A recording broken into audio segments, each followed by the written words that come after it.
unhurried ambling. His steps took him up to and through an unassuming blue door.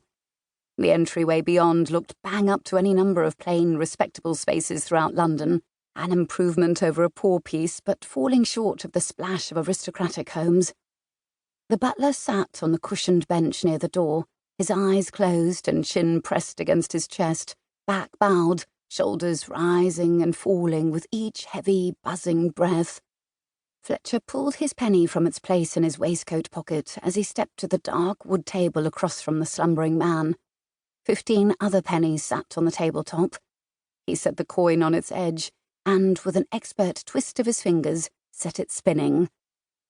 Nothing about the butler's position or posture changed, except for the movement of a single arm. He reached out and pressed the circular centre of a carved flower in the moulding. The click of a lock sliding open echoed from the right side of the entryway. Fletcher touched the brim of his hat and dipped his head in the butler's direction. The man simply returned his arm to his side, neither speaking nor opening his eyes. While the entryway wouldn't have grabbed anyone's notice, the secret room beyond the mechanical door would have brought anyone up short. It wasn't a parlour or dining room in most homes in town, but rather a smaller version of the House of Commons. 15 men, as familiar as they were varied, stood about the room chatting. Fletcher set his hat on a hat rack. He slipped off his jacket and gloves. Divested of those bits of discomfort, he undid the buttons of his waistcoat. He was no longer a player on a stage clinging to a role. The men in this room were frauds in their own rights. They'd not begrudge him being one as well. He sauntered down the wide aisle separating the 2 sets of facing benches, past the lectern and to the ornate chair that was his at each of these meetings. A throne, really, but one that had been left behind by the house's previous occupant. If history had taught the English anything, it was that a throne left empty would be claimed by someone, and poverty taught a man to do what he could to make sure that someone was himself. Fletcher propped himself down on the throne. "Time to be outstanding, but not upstanding, lads." Eye rolls and chuckles met the declaration. The others moved to their usual spots. "You are late," his friend Hollis Darby observed. Fletcher leaned against one arm of the chair. "Meeting don't start till I get here, so I'd say it's more a matter of you lot arriving too early." Hollis made a cheeky bow. "Yes, Your Majesty. I will strive to be less punctual in the future." He and Fletcher got on well, no matter that they were as different as coal and water. Hollis's people were aristocratic types, the kind with old bloodlines and older money. He'd taught Fletcher how to swagger like a gentry cove, rather than an overgrown street urchin.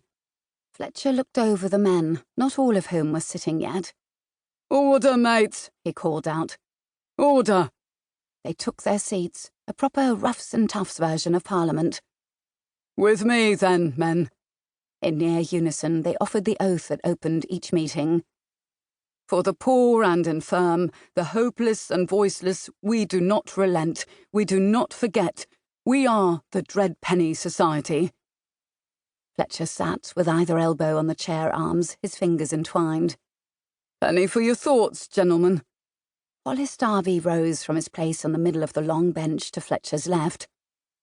"I've secured invitations for Fletcher and myself to attend a political salon toward the end of the week, one that will be patronised by many with known interests in both education and the betterment of the poor.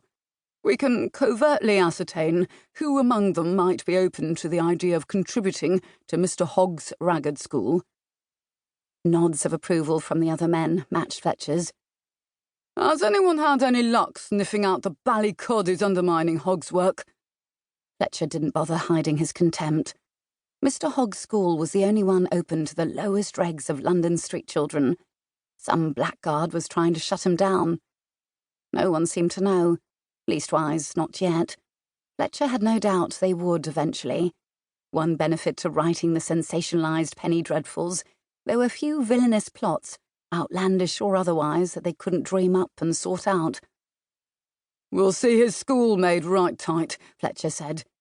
"The society won't be best pleased with anything less."